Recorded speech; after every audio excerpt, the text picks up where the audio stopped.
Hello friends and welcome to Noclip Edit Club. Hello club members, please present your ID. We need to make sure that you're legit before we dive into this one. Happy New Year. I'm recording this on January 1st, 2021. Who knows what horrible futures lie ahead. So I just want to say that right now, just in case you're wondering why the lizard people have let me put this video up or whatever goes on. We are here today to look at an interesting little edit, and this is going to be as much about, I think, editing a project as it is managing a project, and a little bit of filming as well. So this video we put up is a 50-minute interview with Tim Schafer about the history of Double Fine Productions. It's available on the channel right now if you want to go watch it. You don't have to, though, to sort of get something from this video, hopefully. But it's a pretty easy one to sort of break down. It is a chronological conversation that I had with him talking about the games he made in the 80s, 90s, aughties, and the decade that we just closed out, I guess. Did we? No, we closed it out a year ago. I don't know. The dates are difficult. When was Jesus born? I don't know. So it's kind of like what you see is what you get. It's a very it's a conversation the two of us recorded over Discord. And then after the fact, I had this long, I don't know how long it was, maybe it was an hour and a half long video file and a lot of editing to do because there was so many different games to talk about, from LucasArts games to Brutal Legend to Psychonauts and Psychonauts 2 and the Microsoft buyout. There was just a lot going on. I was pretty busy with editing, so I wanted to get something up in December, and I was kind of overburdened with some other stuff. So Jeremy came in to save the day. And Jeremy obviously films all of our stuff and color grades all of our stuff. And from time to time, he also does productions for us. He also does sort of pinch-hitting edits on stuff. He did the full Dream Daddy documentary on his own. He did the Edmund McMillan video where he goes through all of his games in the past. He's done a bunch of these types of ones. He's really good at them. Gets them done really fast, gets good B-roll, and I like his work. So I sent it off to Jeremy. And then I got a project back. So I basically gave Jeremy the interview and my audio, which I recorded locally, and not many instructions, because I kind of like to let him figure out what he wants it to look like. And then he sent me back one of these. I don't think this is actually the edit, but it's something like this. And it was actually, I think it was a little bit longer, was it? This one looks really close to what it ended up being. I ended up cutting out a little bit of it, but there was a couple of things that stood out to me from this edit. So in terms of the B-roll, in terms of like what went over it, it's all mostly the same. I do the graphics at the end of the projects because I'm a bit more used to doing graphic stuff, so he just kind of bookends them like this. I actually cut out this entire Flash game section because I didn't think it was as good as I didn't really ask good questions. It didn't really fit, so I just kind of pulled it out. But the one big thing that I did not tell Jeremy was that I wanted Tim on his own. I didn't want to be in it. I didn't want to be in this video. Look at me. I'm right there with Tim. No, but he's got a lot of experience, and he's very... Drinking from my Bowie Baysox baseball glass. I didn't even get dressed for this. So I didn't want that. And that also meant that there were some times, a lot of the time actually, where I was talking to him or sort of giving little asides or laughing. I do a lot of laughing when I interview people to make them feel like they're that I'm listening, which I am, but like that I'm an engaged listener and try and play the part of the audience as much as possible. But you also have these situations where I would respond. I'm guessing this is one. They're the ones who suit him, but I don't know. Fucking board game people, man. Board game people are like, they're so bitter about it. So I wanted to get rid of those. But, so there's two lessons here, I guess. One, give good directions, because I wasted Jeremy's time and I wasted my time when it came back in because I had to trim myself out of it, which actually was not a small amount of work. But two, giving people strict creative boundaries often limits the creative space that you end up with, the sort of idea pool that can come from something, which is why I tend to not give I tried to give a template, so I should have given this as part of a template, but I try not to be dogmatic about what I want from people, because then, I never know what they'll do that I hadn't thought of that actually really worked. And one of the things that came from this one was that some of these asides actually really worked, and they helped to break up what was a very long video of just Tim talking. So having me as a figure in the edit from time to time actually kind of worked. And this was one situation where we kept it. Hero Quest, so I bet they're the ones who sued him, but I don't Fucking know. board game people, man. Or we'd laugh about board game people. And the other big one, there's a couple of them, but the other big one was actually the intro Jeremy did. God, especially if you've made an adventure game before, you make this design document and then you just execute it. That's my cuckoo clock. I should have turned that off before, but now you get to. It's not timed right either, so you know that I don't wind my cuckoo clock. It's 11:36 right now. Yeah, I need to know when it's 11:36 because that's a very important time in Germany. So that's like pretty much what he did. That's what pretty much what Jeremy had was this cutaway situation. I'm trying to was this actually the edit? I'm trying to think what was the actual was this the edit he gave me? Maybe this is what he no, I forget. Time in Germany. No, he had it there. And he put in that great little sound effect as well of this that's weird. It's so funny. I thought I put that in. But I think he must have put that in. Hi, this is Tim Schafer, and this. Oh no, I put this in because this is one of my graphics. So which is the one? I'm trying to think. Jeremy does these great incremental edits so I can see what he's been doing. But now I'm in a situation where I think where I'm like, did I do that? I thought I did that part of the edit, but I definitely didn't. Because that's a very important time in Germany. Maybe I put the sound in. No, he has it there as well. I'm trying to take credit for Jeremy's work now. This is very bad. All right, none of this matters. This is just me and my brain trying to figure something out. But the thing, always have autosave on. Always have autosave on, folks. Make sure your projects have autosave on every 5 minutes. So that was great. The edit was good. There was some bits I needed to trim out. Needed to cut myself out of a lot of it. But still, it was 50 minutes of Tim talking. And this was the biggest problem. The microphone he used wasn't good. So the audio wasn't good. And the problem with bad audio is worse than bad video. You can get away with bad video. People are very forgiving of bad video. Bad audio drives people bananas. If you have hard P's and B's on your microphone, it makes people's toes curl. There's nothing more important than getting clean audio. It's why I record myself separately just in case, and it's why we usually try and do a little bit of jiggery pokery with folks when we're recording them. I didn't realize how bad this mic was until we were a little bit into the conversation. It had taken me a couple of months to get Tim pinned down a good time for this. So I was like, okay, I'll just fix it in post. But when I got it, it was really bad. And what Jeremy ended up having to do was lots of little work like this to dip. Like we had some effects working on the timeline. I'm not sure exactly what he did up here, but P's and B's, you kind of have to get in there manually.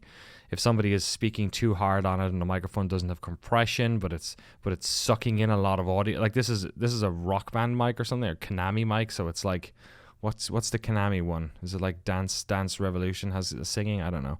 Yeah, I need to know when it's 11:30. So he's doing loads of work here to dip the audio, and it's just annoying. And look how much he had to do. Look at this timeline. It's so bad.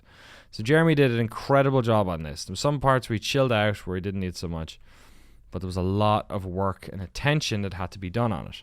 So this is why splitting edits is good too, because Jeremy had to do a lot of work on this. And at a certain stage in an edit, you're just kind of done with the edit, right? You're looking for the out. So what I like in these scenarios is that me and Jeremy, we don't split the edit. He does the edit, like in terms of like a build of the timeline of everything, and then I come in and just kind of finish it. I'm like a finisher. I'll add that last bit of gloss to it. I'm a new set of eyes on the project, so that Jeremy, it doesn't have to be immaculate by the time it gets to me, because I'm going to look over it all. I'm going to make sure the timing on the B-roll is right and all that sort of stuff. So he doesn't have to stress about that. I'm not expecting him to give me something that's perfect. He can give it to me a little bit rough, a little bit of space between the bricks, and I'll come in and squeeze them together and make the whole wall. So that's not how you build a wall, by the way. You need to be really careful with concrete. So that's what we ended up with on this one. And so one of the things that I realized was it's 50 minutes long. The audio quality, Jeremy's done an incredible job, but it's still not great. The baseline level of the audio isn't great. Is there any way to fix this?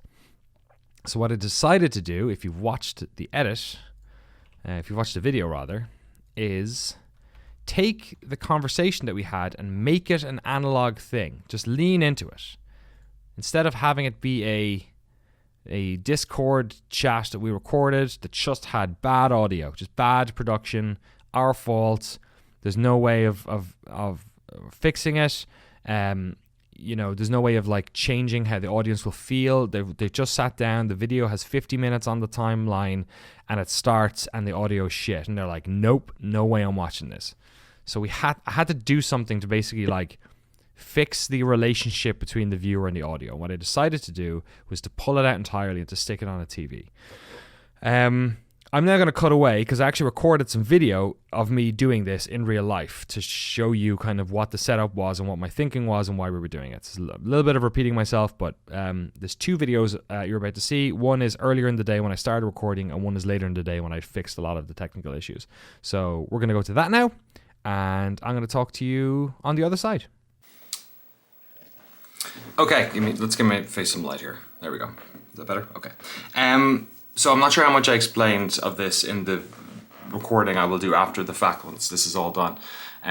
But I'm basically here on my last day of filming, I guess, for this Tim Schafer interview. And like I previously probably said, the quality of the stuff we got from Tim that I recorded of Tim wasn't amazing. It was our usual shadow play sort of rough video footage pulled from Discord, but his audio is particularly rough because I guess he was using a Rock Band mic, which I think he actually set up especially for us because he thought it would help. So I felt bad once we were halfway through and I was like, oh, this doesn't sound wonderful. But by that stage I was like, you know what, I'm gonna have to fix it in post.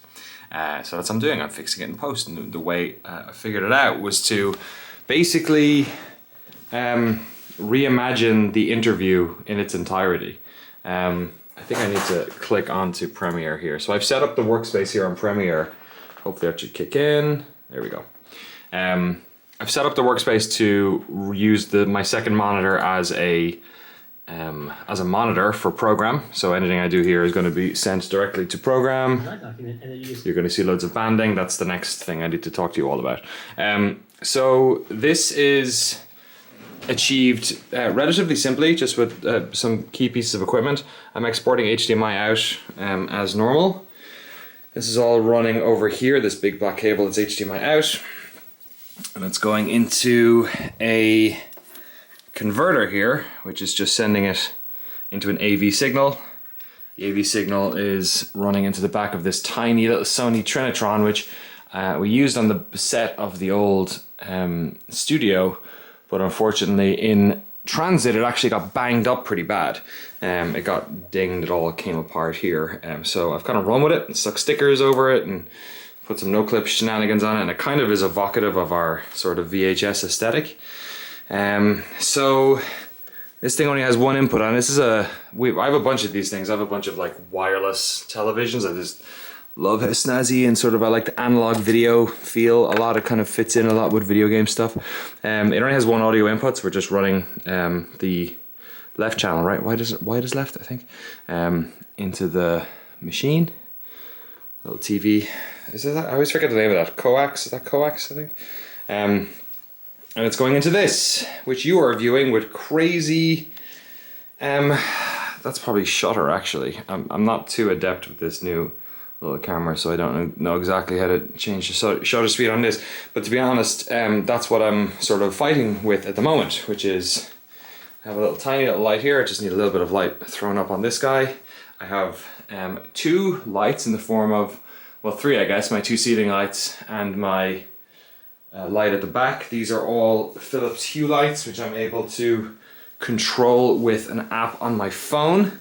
The problem being that they also are a little bit tricky to pin down with shutter speed. So I'm sort of, at the moment, troubleshooting the entire endeavor. So here I've got my app. I can change it to orange. We'll go orange, change it to green. And then these are the ceiling ones, which I'll change to yellow, let's say. There we go. So it affects the room. If you push it into the limits here, into these dark limits, it gives you these nice sort of tones, which kind of get picked up on the edge of the television, right? So if I go to purple, like it's pretty dark, which just gives you that little bit of a kiss of color. Like if we went to white, it would brighten the whole room up a lot, you know, especially if we did both of them, you know, and then it's like we're basically just in a lit room. So I like to use these to push the extremities to get some nice effects going on. And for this, purple and blue seem to be doing the job. Then I have my A7S II here, and I'm basically just compositing the shot at the moment. There's a little bit of banding on the rear here, which you can probably see picked up on this. Although this is maybe having its own problem with the LCD screen, who knows. And then the other thing we need to set right is to find an exposure that feels good to all of this, that makes Tim visible, and makes the background still workable too. So that's kind of what I'm doing at the moment, messing around with ISOs and picture profiles and shutter speeds and aperture, just to try and nail it down. And I suspect that I'm going to be doing that for the next hour or so to really find the shot. But it's cool. It's like an analog solution to a digital problem, I guess. And it's fun because it's like it's you know, there's a little bit of camera craft kind of going on here as well as lighting and everything else. So yeah, I guess wish me luck. There's a bunch of things that need to sort of get fixed here for this shot to pull off. But hopefully it looks good in the final piece, which I'm guessing you're going to look at now. You lucky bastards, I have to do all the work now. Okay, so I've made a bit of progress on this. The setup is slightly different, I think, and I have the ring light way closer than before, and I did a bunch of work on the camera on the Alpha to get it working right. It wasn't that tricky in the end to get rid of the banding and the you know, the sort of scan lines that you were getting on this stuff. It was just a case of making sure everything was set to relatively the same basic frame rate, and the shutter speed was all matching, and that eliminated most, like 98% of the banding and stutter I was getting. There's a little bit of banding if you angle it a certain way, but I was able to get close enough to the monitor to find an angle that worked, that felt good. And it's great. I can record for as long as I want now, and it looks like neither the LED lights at the back or the flickery guy here is causing a problem. And so I'm kind of at this stage now where I'm doing a bit of work on, because even when I got it in here, because I'm shooting in 4K, so I'm able to do a little bit of jiggery pokery, but even when I got it in here, it was proving a little bit tricky, just seeing if there was like some differences between this and the monitor on the camera. So I've done a couple of different variants of the shots. I'm piecing them together, and I have a little bit of a side one here, which is the sort of the intro, and then just some light color work going on. It's weird. I have a mask up for both of them, right? So I have a mask for Tim and for the background, so it's pretty easy just to isolate the two of them. What I found though is if I do too much different work on both of these, it looks like I've just composited this onto the screen, because there's no motion going on in any of these. So I had a bit of trouble. At one stage I was moving, you know, it looks like I just basically stuck it on there. So at one stage I was literally moving a light, just so there was a bit of movement in the frame. But that wasn't great either, and like not something I can replicate over and over and over again. So I give myself some light here. But I would have loved to have had like something. I even thought about turning the television on and running a video on that, so the front of the monitor had a bit of light, you know, playing around on it, not just static light, a little bit of dynamic light. But then I was like, I'm over egging the pudding here. Just like, it's not. This is supposed to be my last day of filming before the Christmas break, and I'm having a lot of fun with it. So I'll probably end up doing some more of this over the next few days. But I was like, that's too much. Just get the basics done, make it look right, and then get it in the edit and see how it looks. And if at that stage, once you've exported it and you've taken a look, there are some issues. Chances are there's going to be some issues that are more important to you than a bit of light playing on the television. So like, just do that.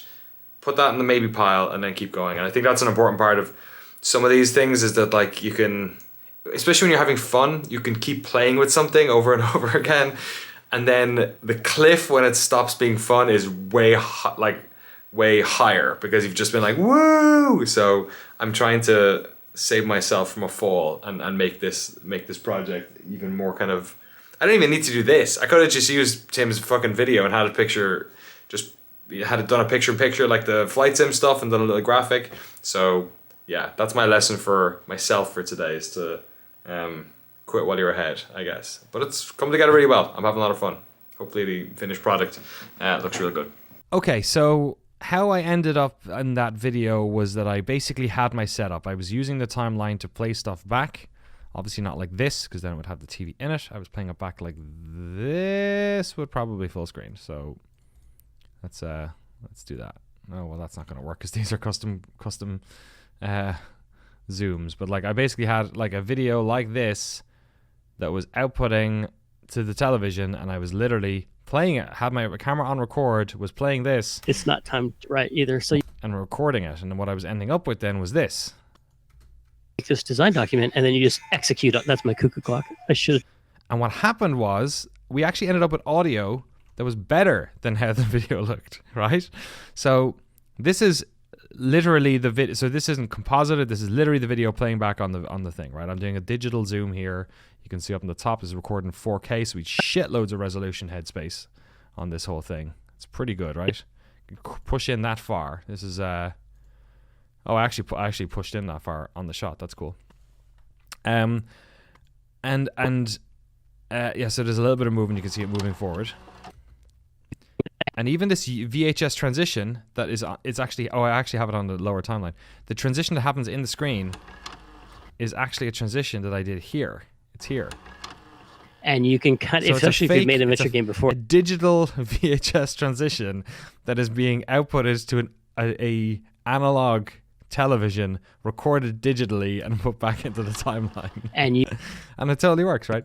So what it ended up doing is it's the opening shot of the dock, so it's the first time you see it, and it's an interesting shot, right? It's like, oh, an effort's been put to this. There's Noclip logo in the background, it's beautifully lit, it's got a fucking cardboard box on it. Okay, probably could have done a better job there. But it's interesting. It's like it's nicely shot, and it's playful. So look how this all plays out. We have a couple of different shots here. We've the wide. We've this tighter one here, which gets a little bit closer, and then we have a cutaway to the one with the lower third. And also we have a part where it cuts to me in here, baked into the video. So instead of it being this side-by-side situation, which I wasn't much of a fan of, because again, it just makes it look like a fucking meeting. We're sick of these videos. 2020, everyone's sick of being on I want to get away from that if we could. Get rid of the association that this is on Discord. It didn't feel fun. It felt like boring and annoying at this stage. Whereas when we did the Command and Conquer stuff, probably felt a little bit more novel then. So this is what it ends up looking like. And then you just execute it. That's my cuckoo clock. I should have turned that off before, but now you get to. It's not timed right either, so you know that I don't wind my cuckoo clock. It's 11:36 right now. Yeah, I need to know when it's 11:36 because that's a very important time in Germany. Playback on this is really bad. I've actually had problems with this machine with playback recently. I don't know what's going on. I think I need to like get more RAM for it or something. It might have been graphics drivers. I can't tell. Have autosave on. I don't wind my cuckoo clock. It's 11:36 right now. Yeah, I need to know when it's 11:36 because that's a very important.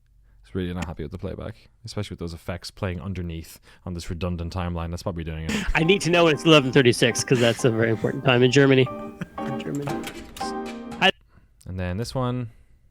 Hi, this is Tim Schafer, and this is the history of Double Fine Productions. And then there's a couple of little things going on to make it a little bit better. Here's the sound of the projector, which I really don't want to be stealing Jeremy's work, but I'm pretty sure I did this. Jeremy, if you did this, I'm so sorry. I wouldn't be surprised if Jeremy did this, but I thought I remember doing this. But what does he have on it? He has constant power. Oh, he did this, definitely. If it's constant power, I never use constant power, I use constant gain. They're much of a muchness. So Jeremy did this. He must have done this. There's no way I did this then, right? God. Can't remember. And then there's something else back here. There was another sound effect, I think. This was a bit of a timeline nightmare, just in terms of the amount of timelines and what's going on, how the audio got split up, because I think me and Jeremy have different ways of doing it, and by the end it was all just like a real smorgasbord of nonsense. And then how many layers that way? 8 video and Jesus, almost 11 audio. That's not good. That's not clean. Sure makes it look impressive though. Makes it look like we busted our balls in this edit, which I guess I guess we did. I feel like Jeremy did most of it. I was just doing this kind of fun stuff. Yeah, and it looks really good, and it's kind of forgiving. And I don't think there's any stutter. There might be a little bit of on the LED back it's here. It's not timed right either. So yeah, there you know is. that So I had it wasn't that difficult to get the shutter speed off of it. The banding was tricky because of the way that CRTs work and the way in which lenses curve. You often have different types of banding popping in. So if I actually extend this, I think there's a little bit of banding there. See the black area here? That's actually a bit of banding that's happening there. So I probably pushed in a little bit or something to get rid of it. It's very tricky to figure out why the banding's happening. It says you can fix it with zoom. You can fix it with it's usually the angle of attack of the camera. It's not how high it is. It's actually the angle it's at because it's the curvature of the lens that's doing it. So you basically can't you just have to sort of fuck around to get it to work. So you can, if the lens angle isn't right, what I actually ended up doing, I'm not sure if I can see it in any of these shots, was that because I was filming in 4K, I would actually film like this sometimes. Imagine this is all being filmed. Or even, there was one time I filmed something and it was like that. There was loads of headroom, but I cropped in because then I could get the shot. Whereas the problem was I couldn't. It had a big banding thing on it if I was too close or something like that.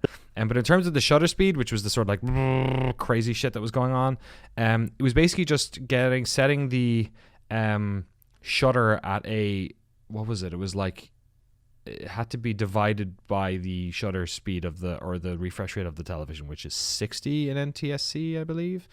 So I just set the shutter speed to 60, and then there was something else I did with the aperture to make it. I forget what it was. It was something else. And then, yeah, the last thing was these LEDs, which are banding in the background here.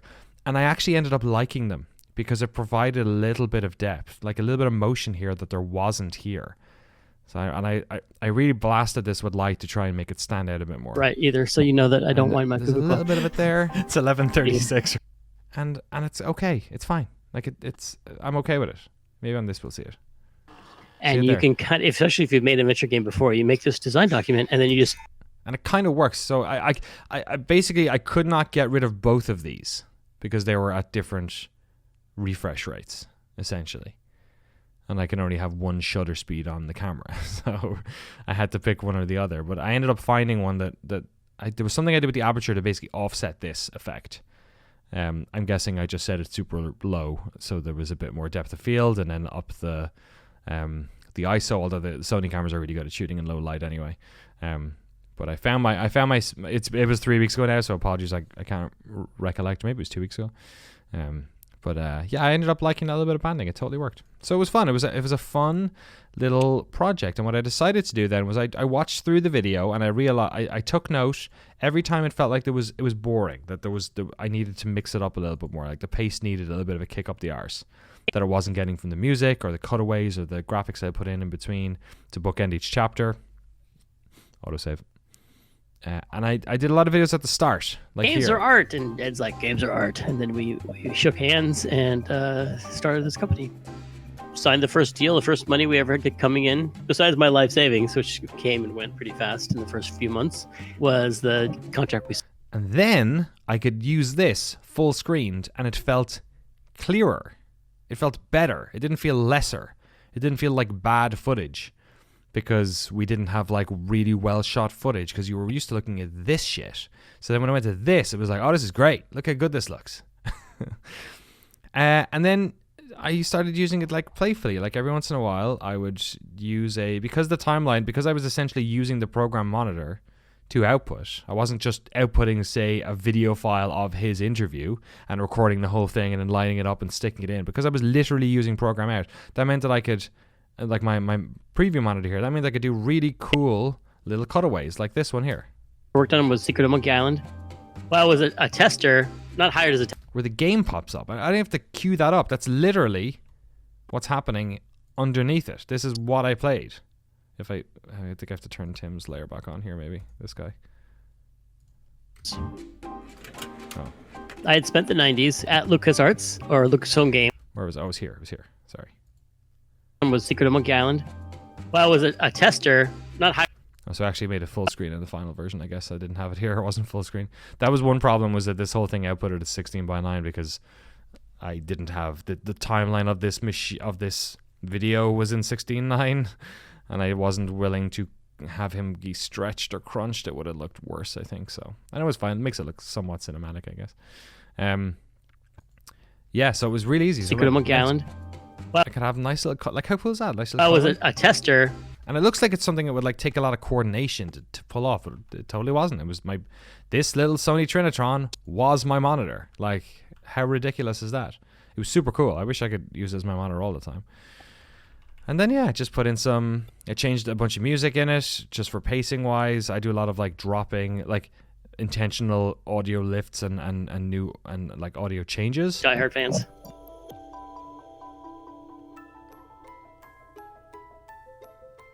And then I had these little simple lower thirds. So that's the only thing I really added is I changed the music ins and outs a lot. Jeremy likes to use fades a lot, and I like to use harsher cuts so it sort of breaks up, especially a video this long. In the Veil. Great gig. Gets a bit louder, and then, you know what I mean? Just like kicking it in. I think a larger reason why he doesn't do that is because he knows that I'm going to do a lot of the finishing on these videos. So there's no point in having those hard musical cues, because if I end up taking out 2 minutes of video, then they won't line up anymore, right? So I think that's a big reason why we have that sort of workflow. I'm trying to see if there's one more cut that I have. I think maybe this one. Is that one? Not Kermit the Frog. This one here. You can tell because of the number on it. Yeah, here's one. In and you log in, you log off. There's all these weird things. If you played the Disneyland game where if you left the screen, you would come back in and it would like switch your gender on you because it just didn't know who was signing in. It would pick randomly, and I just remember it was tricky, and solving those problems was always tricky. And I tried to play Connectimals with my daughter, which was see, again, nice just little playful use of it. I have to say that the digital zooming that's going on was essential. If we just left this video here, watch this. The effect of him just talking on the screen. You log in, you log off. There's all these weird things. If you played the Disneyland game where if you left the screen, you would come back in and it would like switch your gender on you because it just didn't know who was signing in. It's so like, why are we looking at this on the television? But if you add that little bit of motion, I think I zoomed from 100 to 100 to 100, and you can see it up here. The scale of the video, I'm upping it from 100 to 115 over the course of from there to there. And you log in, you log off. There's all these weird things. If you played the Disneyland game where if you left the screen, you would come back in and it would like switch your gender on you. Just little effects can make a massive difference, because that just feels like we're leaning into the story with him, that he's like, it's captivating. Because it just didn't know who was signing in. It would pick randomly, and I just remember a little bit of motion go a long way. If something feels dead, often you just need a little bit of motion, a little bit of tweaking some light or doing something just to give it a little bit of dynamic movement. Obviously depending on what type of shot you're trying to achieve, but like a lot of times it's because stuff isn't moving. Graphics is the same way. Sometimes graphics don't really pop, and it's because they're not moving enough. You need them to animate, or you need them to slide or smash or swipe or something just to make it feel like videos like these are supposed to be kinetic experiences. Ones that are heavy with B-roll. I don't do a lot of like swiping in and out. I think a lot of YouTube videos do, and it's to great effect. If I stick in like a let's go in for transitions and check out one of our universe ones here. Red Universe is a sort of a graphics effects and transitions pack that I use a bunch of. Like a slide here, like a little slide in between these. I wanted to talk about the game, and they were just really happy to have that culture. Oh, like a little. Just really happy to have that.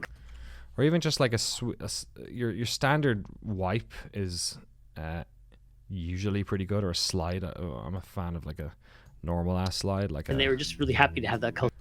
Actually, that's wrong. What do I like? I don't know. Wipe. What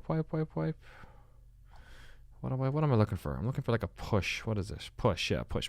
Like I think. We're just really happy to have that culture. Yeah, something like that. And they were just really happy to have that. Something like that. Like a lot of YouTubers use that stuff, and it works. Like kinetic movement is good. The reason why I don't use all that much of it in videos like this is because this video is 50 minutes long, and there's a lot of footage. And he would be like, "Can I change this to be like a?" We want it to be dynamic, but not exhausting. We don't want it to be it's not an 8-minute top 10 video, right? Where you're just gonna get battered over the head with it, and then by the end it's done. Did I do the zoom out? I didn't. I wanted to do a zoom out on this. Oh yeah, I did a little bit of an effect here, didn't I? Wouldn't exist if it wasn't for that. And so I wanted to be on that side of it. I wanted to be on the original content being funded by the streaming service. And he finishes talking. Money in the world.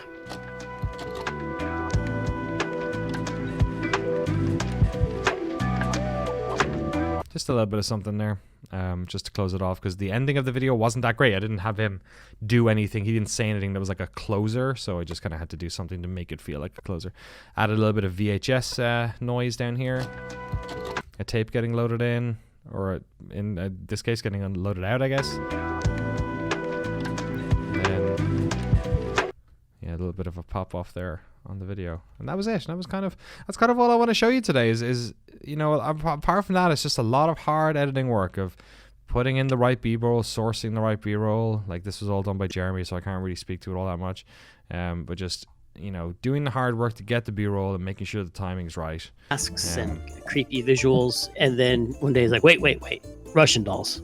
And it just seems so brilliant because I had Russian dolls that we got on our Witcher trip, which I think I threw out hours before this shot, and then went, fuck, why did I do that? And I couldn't find them anywhere, so I was bummed about that. Like, the trash had come that morning, and I was like, I'll keep these forever, and like, I'll use them eventually. And then I threw them out like an hour, like 3 hours before I had this shot idea. So I had this listed as a shot I wanted to record because of the Russian dolls, and then I didn't have it, so that's why it's all zoomed in here. I was gonna have a little Russian doll beside it. Oh well. Because it was like, wow, we have one character model in the whole game. Like, it's just one model. We just put different textures on it, and this is amazing. And so yeah, that's it. That's our Tim Schafer doc, and that's how to fix it in post, I guess, from a Noclip perspective. Always have autosave on. Yeah, not much else to say about it. Thanks so much for watching. Hope you got something from this. I hope it's kind of like interesting lessons learned by myself as well, in ways in which you can sort of like pizzazz things up a little bit. It's kind of probably the last time we'll do this. Maybe we do have another video coming up that's like this, about all the design of the characters in Bug Snacks, the various different bugs, which I think Jeremy's going to be taking the lead on that edit too, and I'll finish it off. So maybe I'll use something like this again, but I don't know. Kind of feels like if we use it again, it's a bit tropey. Kind of feel like every one of these little Discord videos, there has to be a new way of fixing it up. You know, it's like an opportunity to reinvent the wheel every time. it was almost going to be set in there, and then That's the wildest shit. There was data moshing on that video. Look at this. for kids, Oh, that's why I did this actually. Anytime there was a movie, anytime there was movie footage, I used it as well, because I was like, oh, that's a good way to get outside of copyright, is to film a TV this research facility for with the video on it. But this has some data moshing. Watch. kids who have powers, and it was There, see it? When that's called data moshing. When one video basically bleeds into the color memory of the other one. almost going to be But it's funny that this is a digital video recorded of an analog television that has a data moshed. I think this video was pulled from YouTube because it's a fucking trailer from The Fly. So yeah, that looks like a YouTube pull. it was That's why it got data moshed. almost going to be set in there. This is why it's important, video game preservation and video preservation, because eventually someone else is going to use this. This is going to be the only footage of The Fly left in the world. Is this weird? It's been like digested 4 times over by some creative process. All right, that's it. I'm going to get this up early Jan. Hopefully tomorrow, I bet. So I hope you enjoyed it. Hope you're doing well. Loads of videos coming from us here at Noclip in 2021. I've announced a bunch of them already, and more coming. More sort of being schemed on in the background, getting set up. So we're going to have loads to do, and loads more episodes of Edit Club as well, of course. So delighted to have you along as patrons. Thank you so much for funding us. I hope you enjoyed this, and we'll see you next time. Good luck. Oh, and shout out to Jeremy for an awesome edit. Great work, bro. As ever.